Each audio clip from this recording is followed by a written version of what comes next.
शुरू करें।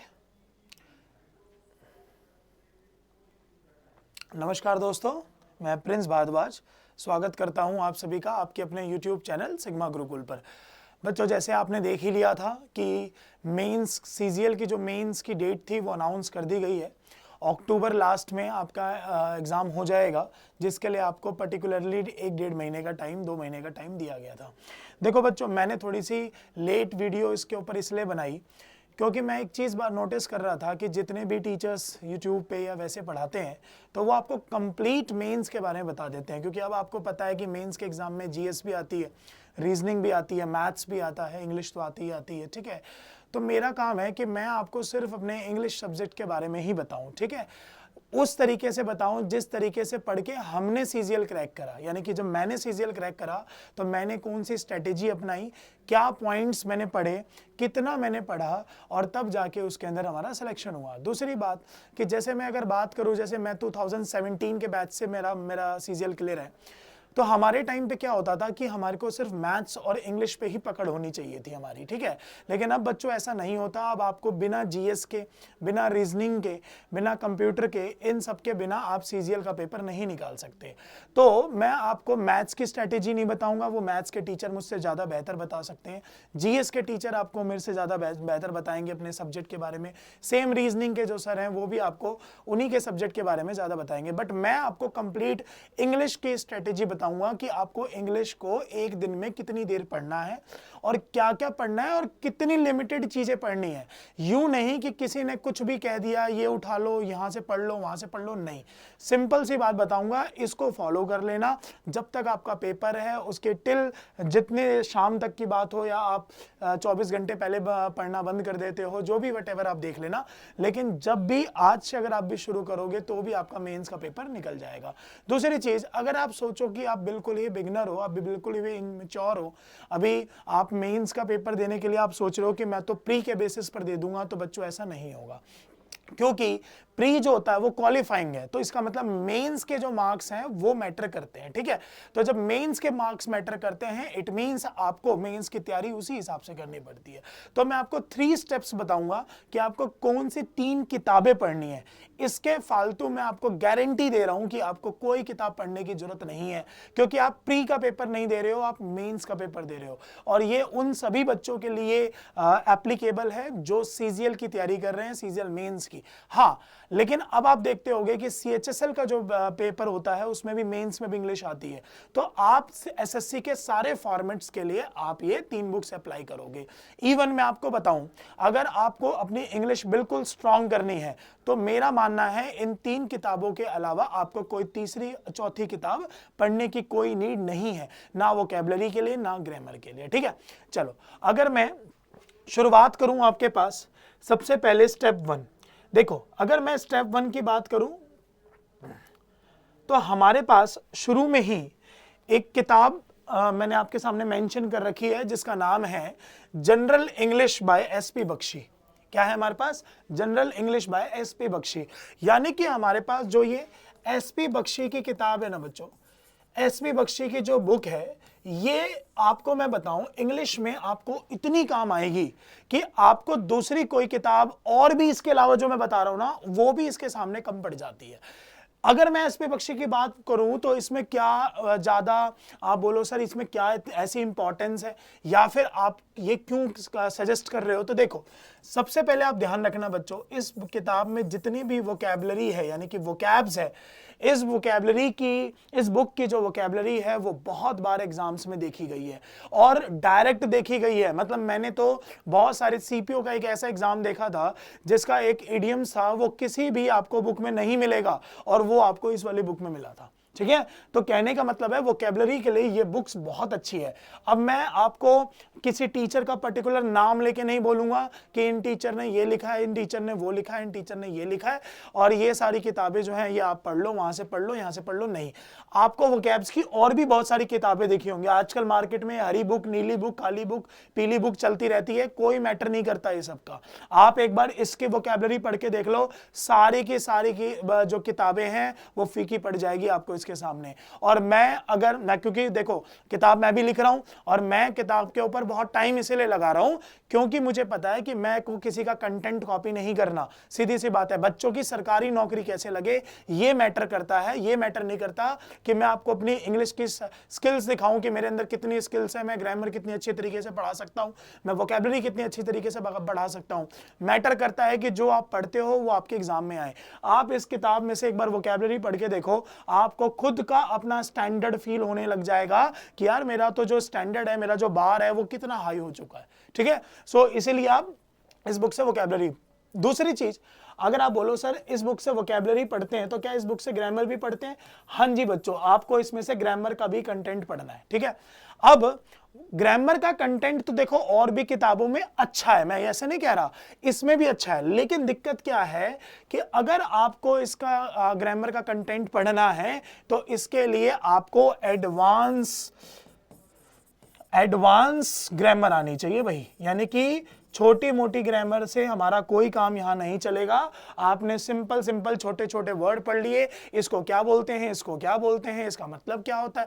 Functional grammar पढ़नी आपको यहां पर बहुत ज्यादा जरूरी है। यूनिवर्सल ग्रामर का यहां पर उतना रोल नहीं होगा। अब आप लोग रिलेटिव प्रोनाउन पढ़ते हो, कंजंक्शन पढ़ते हो, एडवर्ब पढ़ते हो, जो बेसिक एक अच्छे चैप्टर्स में जिनकी काउंटिंग होती है। तो बच्चों ध्यान रखना कि इसके लिए आप अगर बेसिक पढ़ लो, ये सिंगुलर होता है, ये प्लूरल होता है, इसको काउंटेबल बोलते हैं, इसको कोई काम नहीं आएगा। प्री का पेपर नहीं दे रहे हो, मेंस का पेपर दे रहे हो, तो मेंस के पेपर में उसी हिसाब से आपको पढ़नी पड़ेगी। तो अगर आप किसी भी टीचर से पढ़ते हो, मैं किसी पर्टिकुलर टीचर का नाम नहीं ले रहा ना, मैं अपनी भी बात नहीं कर रहा, आप जिस टीचर से पढ़ते हो उस टीचर के अगर आपके पास नोट्स हैं, ठीक है, तो आप उस नोट्स को पढ़ना और तभी आप उसके बाद इसको सॉल्व करना। हाँ, और अगर सॉल्व नहीं हो रहे, इट मींस आपके जो नोट्स हैं उसमें थोड़ी बहुत कहीं ना कहीं कमी है।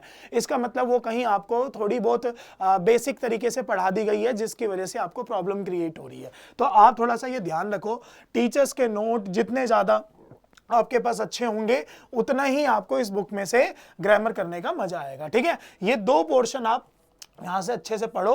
कौन सा है? वोकैबुलरी और ग्रामर। अगर मैं दोनों की वेटेज की बात करूंगा तो आप ध्यान रखना 70 to 80% आपको यहां से वोकैबुलरी ही पढ़नी है। मतलब वोकैबुलरी के लिए आपको इसी किताब की हेल्प लेनी है। दूसरी चीज, ग्रामर के लिए आपको 25 से लेके 35 तक का परसेंटेज इसके अंदर मिलेगा। मतलब ग्रामेटिकल टर्म्स के लिए हमारी एसपी बख्शी का उतना रोल नहीं है मेरे पॉइंट ऑफ व्यू से, जिस तरीके से मैंने कोई पेपर दिया और मैंने उस पेपर के लिए इस बुक के बारे में पढ़ा और देखा। ठीक है, लेकिन मैं फिर से कह रहा हूं कि ये जो हमारे पास इसकी वोकैबुलरी है ये बहुत ज्यादा बेनिफिशियरी है। आप इसमें से वोकैब्स पढ़िए। इवन अगर आप सारी जगह से वोकैब्स पढ़ना छोड़ दो, यहीं से पढ़ लो, आप खुद देख लेना, आपका जो रिजल्ट है वो थोड़े दिन में आपको रिजल्ट खुद दिखने लग जाएगा। ठीक है, तो हमारा जो स्टेप 1 है वो क्या है? हमारे पास ऑब्जेक्टिव इंग्लिश, हमें जनरल इंग्लिश पढ़नी है, किसकी? एसपी बख्शी के द्वारा जो लिखी गई है। ठीक है, चलिए अब आता है हमारा स्टेप 2। देखो स्टेप 2 में हमने एक किताब लिख रखी है जिसका नाम क्या है भाई? Mirror of common error. यानी कि ये हमारा हो गया स्टेप 2। ठीक है, अब ये जो स्टेप 2 है इसके अंदर हमने देखो क्या लिखा हुआ है, मिरर ऑफ कॉमन एरर्स।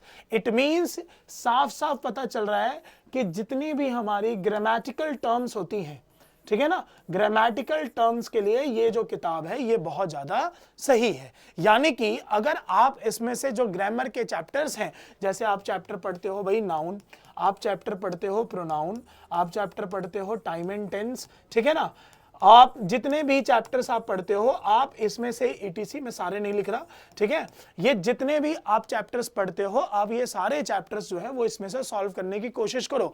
और मैं फिर से कह रहा हूं, अगर आपने इजी पढ़ रखा है, क्योंकि इस बुक की एक खासियत है बच्चों, इस बुक का जो कंटेंट है वो तो बिल्कुल ही खराब है। क्योंकि मैंने कहा ना, कॉपी पेस्ट करते हैं सारे लोग, ऑलमोस्ट लोग कॉपी पेस्ट करते हैं। ठीक है, यही रीजन है जिसकी वजह से मैं अपनी बुक लॉन्च नहीं करता, बट मैं अपनी बुक पे जरूर काम कर रहा हूं ताकि वो बुक जिस दिन मार्केट में आए वो आपको पता चले कि इंग्लिश रियलिटी में होती क्या है, क्या इंग्लिश को हम इस तरीके से पढ़ सकते हैं कि नहीं पढ़ सकते। 2011 में 12 में भी एक इंग्लिश की बुक आई थी जिसको बहुत अच्छा अप्रिशिएट किया गया था, लेकिन उस बुक के लिए आप मेंस नहीं क्लियर कर सकते। मैं कभी किसी बच्चे से, आपने खुद भी भी सुना होगा कि जो हमारे प्रिंस टू पैरामाउंट की जो बुक है, आप उसको सिर्फ उसको पढ़ के आपने मेंस का पेपर निकाल दिया हो, नहीं। उसको पढ़ के आपकी बेसिक इंग्लिश अच्छी हो सकती है, आपको थोड़ा बहुत ग्रामेटिकल टर्म समझ में आ सकता है, क्योंकि उसके अंदर जो कंटेंट डाला गया था वो इजी तरीके से डाला गया था, इसीलिए वो बुक थोड़ी बहुत चली थी भाई। दूसरी बात, मैं आपको एक बात और बताता हूं, मैं क्रिटिसाइज नहीं कर रहा, मैं पहले बता रहा हूं, मैं अपना पॉइंट ऑफ व्यू बता रहा हूं कि भाई उस बुक से हम क्या चीज क्लियर कर सकते हैं, क्या चीज क्लियर नहीं कर सकते। वरना आप जरा इस मेंस का पेपर सिर्फ और सिर्फ प्रिंस टू पैरामाउंट पढ़ के चले जाओ, आपको उसका रिजल्ट दिख जाएगा खुद, ठीक है ना। इसीलिए मैं आपको बता रहा हूं कि आपको सिर्फ इस बात का ध्यान रखना है कि कंटेंट कहां से पढ़ना है और क्वेश्चंस कहां से सॉल्व करने हैं। आप इसके चैप्टर वाइज जितने पेपर आपके इसके अंदर चैप्टर्स है, जितने भी चैप्टर वाइज हैं आपके पास इसमें चैप्टर्स, आप उनको 1 बाय 1 सॉल्व करो। आप देखना आपको पर चैप्टर के हिसाब से आपका उसके ऊपर बहुत ज्यादा आपकी कमांड बन जाएगी, ठीक है ना। कंटेंट नहीं पढ़ना, पता चले आपने टाइम एंड टेंस का चैप्टर निकाला, टाइम एंड टेंस में आप पढ़ने लग गए उसका कंटेंट कि प्रेजेंट इंडेफिनिट कहां यूज होता है, कॉन्टिन्यूअस कहां होता है, नहीं। आपको डायरेक्ट उसके क्वेश्चन सॉल्व करने हैं। और मैंने फिर से कहा था, क्वेश्चन आप तभी सॉल्व कर पाओगे जब आपके पास एक बहुत अच्छे क्या होंगे भाई, नोट्स। यानी कि जो चैप्टर्स आपने लिखे हुए हैं उसमें एक एक कंटेंट, एक एक पॉइंट ऐसा लिखा होगा कि हाँ, इसको पढ़ने के बाद तो कोई क्वेश्चन रहेगा ही नहीं, ठीक है। जैसे हम कोई भी वर्ड पढ़ते, अगर हमने एक वर्ड पढ़ा बट, अब आपको इस बट वर्ड को हर तरीके से पढ़ना पड़ेगा कि ये बट वर्ड कंजंक्शन कब बनता है, ये बट वर्ड रिलेटिव प्रोनाउन कब बनता है, ये बट वर्ड सेंटेंस में प्रीपोजिशन कैसे बनता है, ये सारी बातें आपको पढ़नी पड़ेगी, ताकि पेपर में ऐसा ना हो कि आपने सिर्फ बट पढ़ लिया, बट का मतलब होता है लेकिन, कॉन्ट्राडिक्शन को डिनोट करता है, और आपको लगा कि बट तो सिर्फ इतना ही होता होगा। तो एक बात बस यही मैं आपको बता रहा हूं कि आप प्री का पेपर यहां पर नहीं दे रहे हो, मेंस के पेपर में वो आपसे फंक्शनल ग्रामर बहुत अच्छे तरीके से पूछेगा, ठीक है। तो कहने का मतलब समझ में आया। पॉइंट नंबर 2 है हमारा, स्टेप नंबर 2। अब आता है हमारा स्टेप नंबर 3, और ये स्टेप नंबर 3 ऐसा है कि मैं आपको इस बात को साफ बता रहा हूं, ठीक है, कि टीचर बनने के लिए हमने बहुत सारी किताबें पढ़ रखी हैं, ध्यान रखना, लेकिन आज भी अगर पेपर में अगर हम जाएंगे तो इस किताब के अलावा कोई तीसरी किताब पढ़नी ही नहीं है, ठीक है। लेकिन मैं आपको एक छोटी अलग से बात बताता हूं, क्योंकि जब हमने तैयारी करी थी तो हमने एसएससी के लिए सिर्फ 4 किताबें पढ़ी थी, बस जीके के लिए एक ऐड कर लो तो 5 हो जाएगी, ठीक है।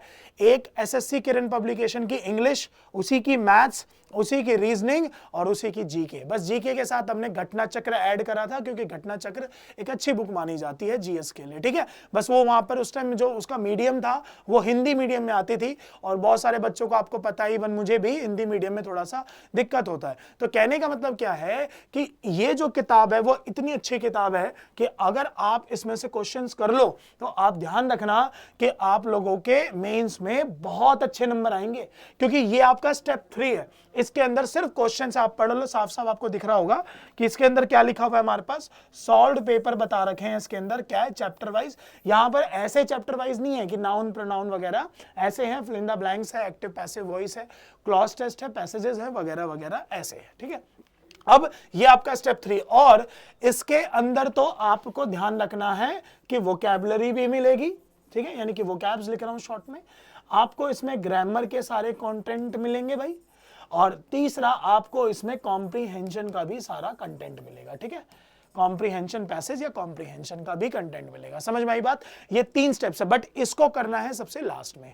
अब देखो, मैं अगर आपसे बोलूं कि कोई कुछ ऐसे अगर हम देख लें कि कुछ ऐसे टॉपिक्स होते हैं जो पर्टिकुलरली हमें आने ही चाहिए, बहुत बार एग्जाम में काम आते हैं, मेंस में, तो आप ध्यान रखना, जो हमारा सबसे पहला पॉइंट है वो है हमारे पास वॉइस, ठीक है, जिसको हम सबने पढ़ रखा है कि एक होता है हमारे पास एक्टिव वॉइस और एक होता है हमारे पास पैसिव वॉइस, ठीक है।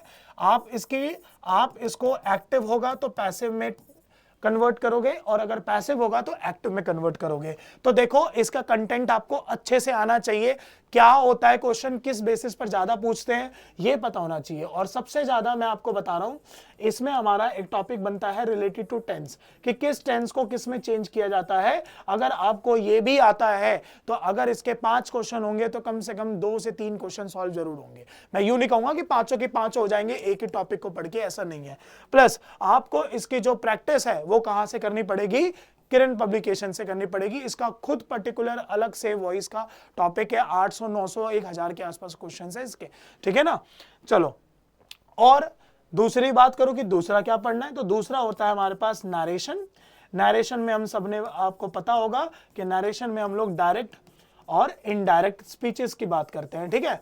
और एक मैं आपको एक थोड़ी सी रिलैक्सेशन दे देता हूं कि मैंने पूरा कंप्लीट नरेशन बेसिक से लेके मेंस तक का मैंने पूरा का पूरा YouTube पे पढ़ाया हुआ है। आप प्लेलिस्ट में जाके नरेशन की पूरी वीडियो देख लेना, मैं डिस्क्रिप्शन बॉक्स में उसका लिंक भी डाल दूंगा, ठीक है। आप ये पूरा नरेशन पढ़ना, एक नंबर कटने नहीं दूंगा, ध्यान रखना मेंस में।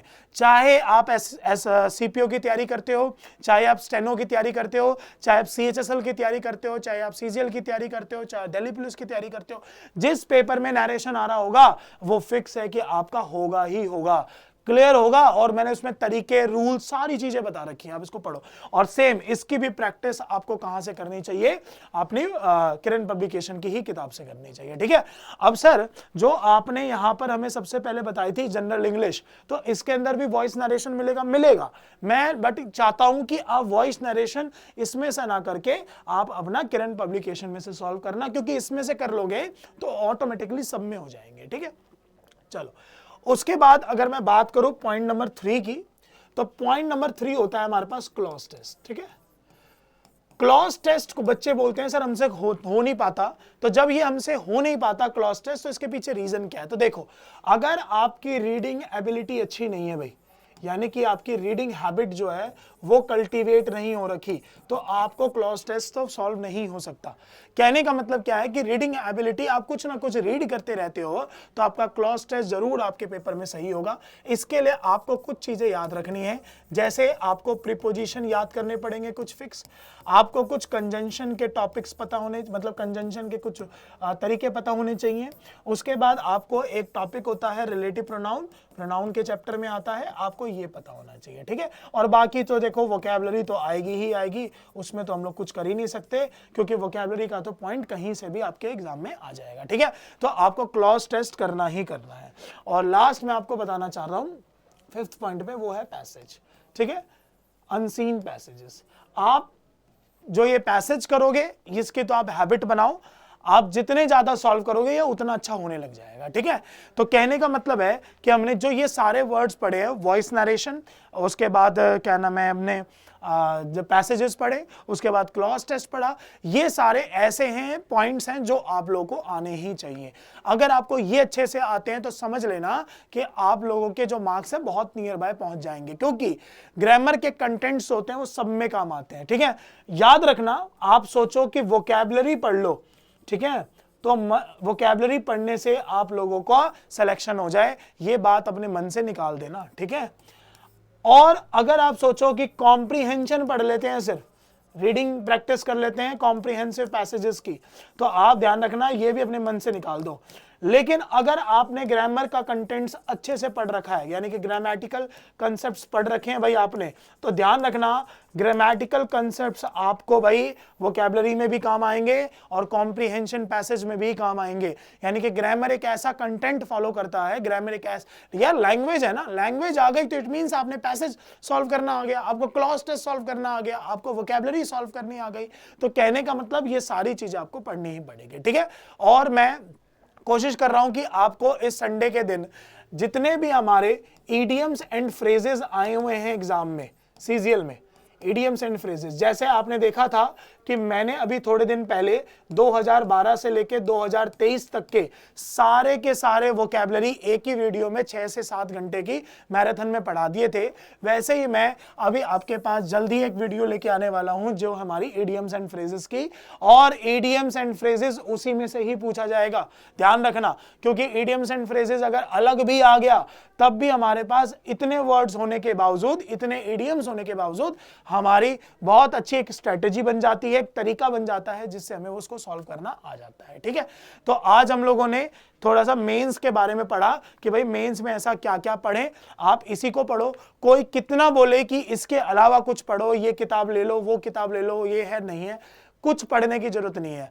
अब एक मैसेज जो बच्चे सिर्फ मेरे से पढ़ते हैं, जो बच्चे सिर्फ मेरे यहाँ ऑफलाइन क्लासेस लेते हैं या जो मेरे से ऑनलाइन पढ़ते हैं, मैं उनको बता रहा हूं बच्चों, मेरे जितने भी नोट्स हैं आप उन सबको रिवाइज करिए, और रिवाइज करते ही आप क्या करो, जितने आपके एसपी बख्शी मैंने आपको बताई और plus mirror of common error, आप इनको जल्द से जल्द निपटाओ। और आपको मैं बता दूं कि आधे से ज्यादा एरर्स वो होंगे जो मैंने आपको क्लासरूम्स के अंदर बोर्ड पे कराए होंगे ऑफलाइन क्लासेस में, तो आप लोग उसको करो और फिर उसके बाद किरण पब्लिकेशन सॉल्व करना, आप देखना आपको पढ़ने में कितना मजा आएगा। दूसरी चीज, बहुत सारे बच्चे बोलते हैं कि सर हम लोग इसको कितनी देर पढ़ें, क्योंकि मेंस में तो और भी हमारे पास टाइम है, और भी सब्जेक्ट्स हैं, उसके लिए क्या है। तो देखो, मेरा मानना है बच्चों कि आप 1 घंटा तो सबसे पहले आपको मिक्स करके पूरी इंग्लिश पढ़नी है, मिक्स इंग्लिश कॉन्सेप्ट्स पढ़ने, जिसके अंदर वोकैबुलरी भी आएगी। ये 1 आवर की बात बता रहा हूं मैं, यहाँ आवर्स लिख रहा हूं सारे, ठीक है। 1 आवर में आपको क्या करना है, सिर्फ मिक्स इंग्लिश पढ़नी है, ठीक है।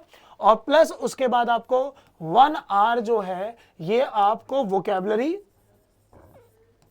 और कॉम्प्रिहेंशन, आपको इस पे काम करना है, ठीक है। और जो 1 आवर है ये आपको कंप्लीट ग्रामर को देना पड़ेगा, कंप्लीट ग्रामर। अब आप इसमें कंसेप्ट्स पढ़ लो, चाहे आप इसके कुछ रूल्स पढ़ लो, चाहे आप कोई किताब पढ़ लो, मेरे को इससे कोई मतलब नहीं है, लेकिन अगर आपने ये मिनिमम 3 to 3.5, मैं दोनों की बात बता रहा हूं, ठीक है। आर्ट्स के बारे में अगर आपने पढ़ लिया तो आप समझ लेना कि इतना बहुत है, मेरे हिसाब से इतना बहुत है, बट ये डेली की पढ़ाई है, ठीक है। मिनिमम इतनी पढ़ाई करनी है, ठीक है। और जिसके अंदर जुनून होता है वो हमेशा हर किसी को 2 से मल्टीप्लाई कर देता है, ठीक है ना। यानी कि अगर मैं 3 घंटे की बात कर रहा हूं तो टीचर जो है, बच्चा जो है, जिसको नौकरी लेनी है, जिसको वर्दी चाहिए, जिसको अपने शोल्डर पे जिसको स्टार्स चाहिए, वो हमेशा क्या करता है, टीचर की बताई जितनी बातें होती हैं उससे एक्स्ट्रा करते भी बहुत सारी बातें सोचता है कि मैं उससे एक्स्ट्रा क्या करूं, ठीक है ना। तो ध्यान रखना कि मल्टीप्लाई कर लो, क्योंकि टाइम तो आपका ही है। और ये बात तो बिल्कुल सही है, आपने बहुत बार सुना भी होगा, मैंने हमेशा बताया कि मिनिमम 8 आवर्स की पढ़ाई तो आपको करनी ही पड़ेगी, ये मिनिमम होती है भाई। अब ये नहीं है कि मिनिमम आपने 8 घंटे के अंदर सिर्फ मैथ्स पढ़ा, सिर्फ इंग्लिश पढ़ी, सिर्फ जीके पढ़ी तो सिलेक्शन नहीं हो सकता। हाँ, आपकी उस सब्जेक्ट के ऊपर पकड़ जरूर हो सकती है, लेकिन आपका उसके अंदर सिलेक्शन नहीं होगा, ठीक है। तो इसीलिए कोशिश करो कि सारे सब्जेक्ट्स को आप इक्वली टाइम दो, इंग्लिश मैथ्स को थोड़ा सा ज्यादा दो, क्योंकि वो पेपर में आपको पता है सबसे ज्यादा पूछे जाते हैं, ठीक है।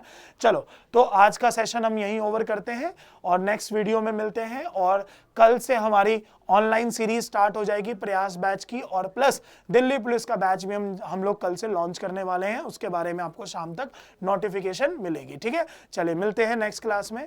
जय हिंद, जय भारत।